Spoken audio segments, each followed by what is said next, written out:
Dans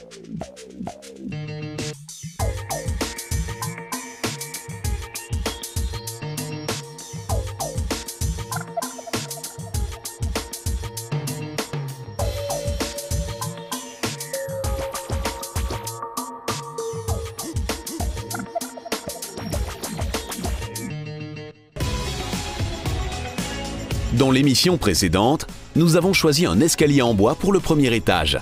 Tout a été mesuré et réalisé sur mesure, de telle sorte que les placeurs spécialisés ont pu finalement l'installer dans la maison.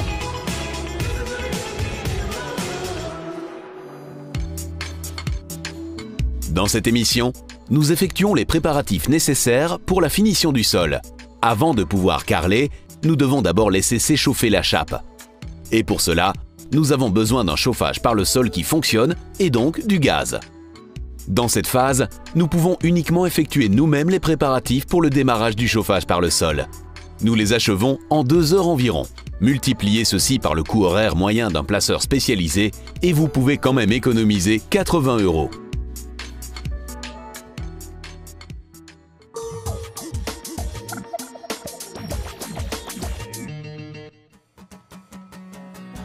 Le chauffage est commandé par la chaudière à condensation, mais avant de pouvoir la démarrer, nous avons besoin de gaz. C'est pourquoi nous devons d'abord faire agréer notre installation de gaz avant que la compagnie d'utilité publique puisse effectuer le raccordement au réseau de gaz naturel. Nous avons déjà posé notre conduite de gaz depuis un certain temps. Elle descend du haut sur la chaudière vers le bas, là où sera placé le compteur. À l'époque, nous avions aussi effectué un test de pression provisoire pour contrôler que tout était exempt de fuite. Lors de l'installation, il était très important de dresser un schéma isométrique, ceci est un rendu 3D du cheminement des conduites de gaz dans votre maison et qui indique aussi tous les points de dérivation ou points de jonction. Nous avons besoin de ce schéma pour le contrôle, car sans ce schéma isométrique, votre installation ne serait jamais agréée. Nous faisons appel à un contrôleur agréé pour le contrôle de l'installation. Ce processus comporte 3 étapes. Le contrôleur commence par un test de pression comportant 2 éléments. Il commence par mettre l'installation sous pression. Cette pression doit rester égale pendant 10 minutes, ceci permet d'exclure la présence de fuite. Par ailleurs, il vérifie particulièrement tous les accouplements accessibles avec de l'eau savonneuse. En guise de seconde étape, il contrôle l'exactitude du schéma isométrique. Il a également besoin de ce schéma pour connaître la longueur et le type de conduite.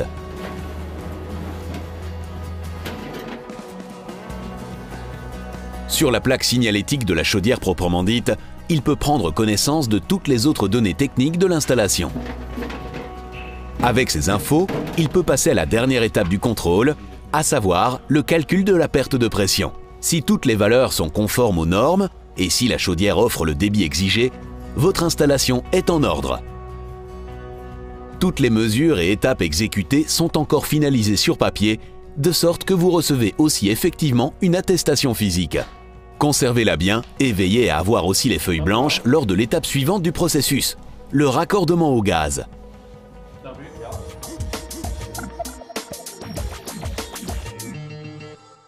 Avant que la compagnie d'utilité publique puisse venir raccorder notre installation au réseau de gaz naturel, nous devons veiller à ce que certains aspects soient en ordre. Primo, nous avons donc besoin d'une agréation valable. Par ailleurs, nous devons veiller à avoir une fouille de 1 mètre sur 1 mètre à l'endroit où la conduite de terre entrera dans la façade, donc là où se trouve la courbe d'énergie. On doit aussi prévoir un fourreau d'attente perpendiculaire à la ligne d'alignement jusqu'à la fouille. Ceci est de préférence un tube PVC lisse d'un diamètre de 110 qui doit se situer au moins à une profondeur de 70 cm. Et tertio, nous devons veiller à avoir demandé un contrat auprès du fournisseur de gaz. Alors, le raccordement peut se faire. Tenez compte d'un temps d'attente possible de quelques mois, aussi faites votre demande à temps.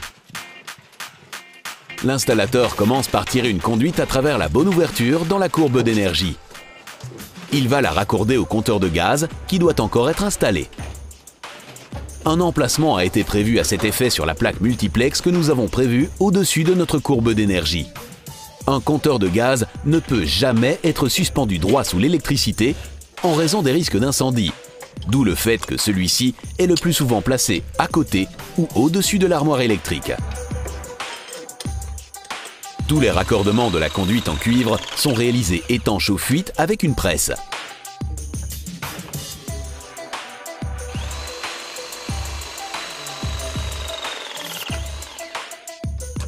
Puis, ceci est encore contrôlé avec de l'eau savonneuse.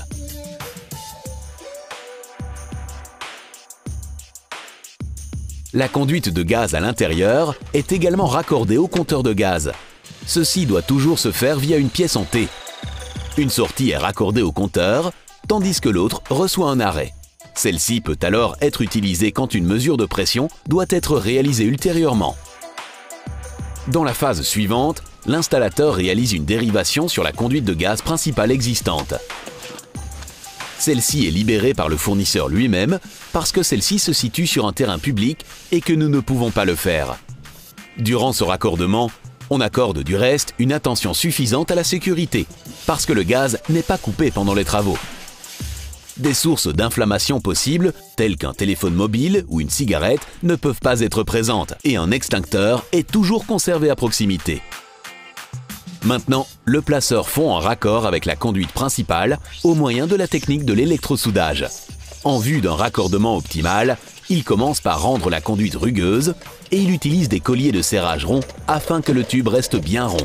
Après le soudage, le raccordement doit encore refroidir pendant certainement 20 minutes avant de subir une charge mécanique. C'est pourquoi l'heure du soudage est notée sur chaque point de raccordement. Plus tard, l'installateur sait parfaitement si le délai de refroidissement requis a été respecté.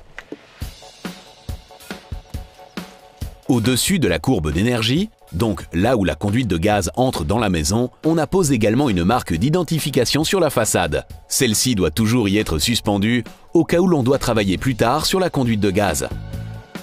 Mais avant de faire circuler le gaz, tous les accouplements doivent encore être contrôlés. L'installateur fait subir à la conduite une pression d'air de 1 bar entre le compteur de gaz et la conduite de gaz principale et il teste tous les raccordements avec de l'eau savonneuse. Si une fuite se produit, il s'échappe de l'air qui forme des bulles d'air. L'absence de bulles d'air signifie donc une parfaite étanchéité.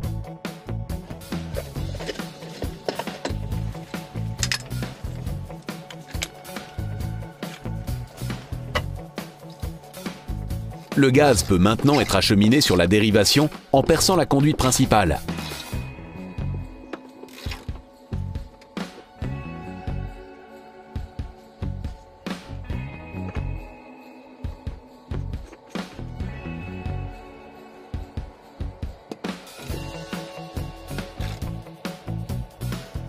Ce raccordement est également vérifié.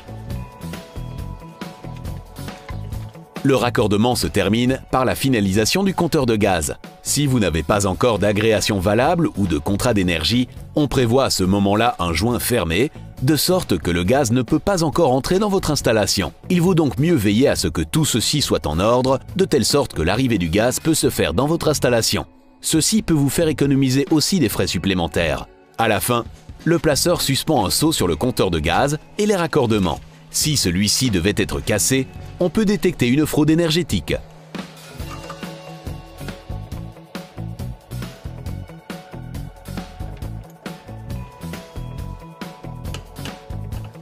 Une étiquette comportant des directives importantes en cas d'odeur de gaz est également prévue, tout comme le numéro EAN, le numéro d'électricité et de gaz naturel de votre installation.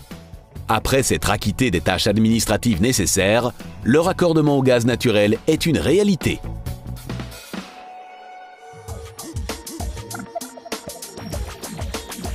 Nous avons placé notre chauffage par le sol avec un kit à monter. Nous pouvons mettre le système en service via notre fournisseur. Mais nous devons veiller à ce que tous les préparatifs soient faits. Sur le site internet, nous pouvons retrouver ce que ceci implique précisément.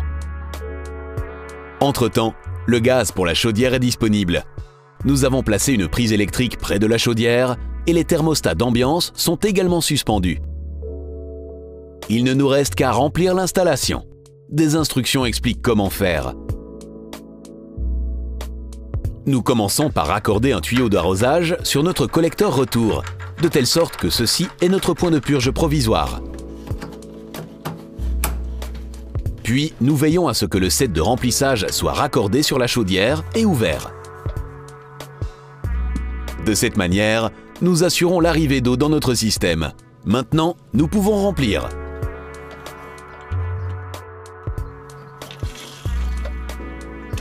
Ouvrez le robinet sur votre collecteur d'arrivée afin que l'eau de remplissage entre dans votre installation. Vous fermez le robinet sur votre retour, de telle sorte que l'eau doit s'évacuer via le tuyau d'arrosage. Veillez pour commencer à ce que toutes vos vannes soient fermées afin de travailler circuit par circuit. Nous commençons par le circuit 11. Nous le rouvrons de telle sorte que l'eau entre dans le circuit. Cette eau de remplissage traverse maintenant tout le circuit jusqu'au retour, à savoir le tuyau d'arrosage. Si un joli jet s'écoule de votre tuyau sans bulle d'air, vous savez que le circuit est entièrement rempli. Maintenant, nous pouvons refermer le 11 et nous ouvrons le 10. Et nous procédons circuit par circuit jusqu'à ce que l'installation complète soit remplie d'eau. À la fin, vous rouvrez le robinet sur votre collecteur retour avant de fermer le robinet de purge temporaire et le tuyau d'arrosage.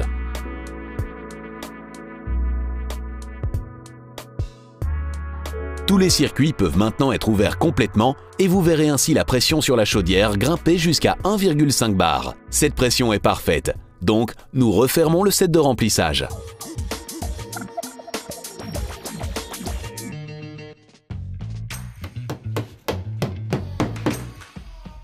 Maintenant, le fournisseur peut venir faire démarrer notre chauffage par le sol. Il commence par réaliser le raccordement des différents éléments sur la chaudière. Le module hydraulique est notamment raccordé et les câbles pour les thermostats et la sonde extérieure sont également accouplés. Nous avons déjà placé cette sonde à l'extérieur, du côté nord, à l'ombre. Ce système avec réglage en fonction des conditions climatiques essaye de garder constante la température du chauffage par le sol avec une température la plus basse possible dans la chaudière et donc une économie d'énergie.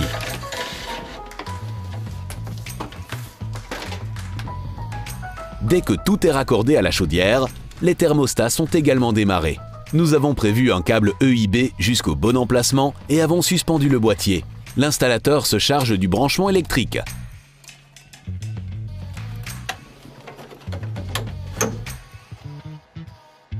Tous les réglages corrects sont réalisés et il programme également le chauffage par le sol. Le programme assure un démarrage progressif du chauffage par le sol, de telle sorte que le choc thermique de la chape est limité. Nous devons compter sur environ 2 semaines pour exécuter ce programme. Le chauffage par le sol démarre à 20 degrés et est augmenté de 2 degrés par jour. Ceci jusqu'à ce qu'une eau de 40 degrés circule dans nos tubes. Puis, la température diminue de 5 degrés par jour jusqu'à ce que l'installation soit entièrement refroidie. Avant de démarrer la chaudière, et donc le système complet, l'installateur contrôle encore qu'une purge est placée sur le collecteur inférieur. Ceci est nécessaire pour laisser s'échapper l'air qui s'est écoulé dans le circuit complet. Lors de la mise en service de la chaudière, l'installateur veille à ce que la pression soit bonne. La norme se situe entre 1,5 et 2 bars. Il règle tout de telle sorte que les réglages soient corrects. Pour terminer, il mesure encore la teneur en oxygène et en CO, le rendement et la température de cheminée. Ceci doit se situer dans certaines valeurs pour être agréé.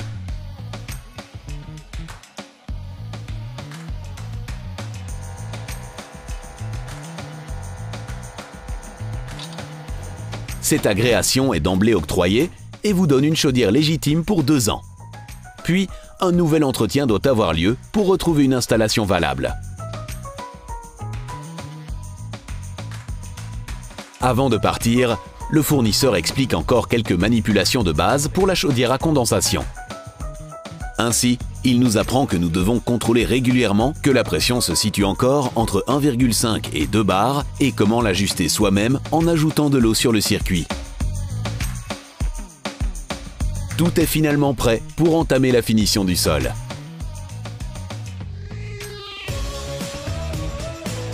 Dans cette phase, nous avons pu nous charger uniquement des préparatifs pour le démarrage du chauffage par le sol, ce qui nous a fait économiser 80 €. Avec le montant économisé de 67 310 €, le total provisoire s'élève désormais à 67 390 €. Dans la prochaine émission, nous entamons la finition du sol. Comme nous travaillons avec un chauffage par le sol, nous commençons par placer des tapis de découplage. Ceux-ci réduisent le risque de fissures ultérieures. Puis, nous devons carreler.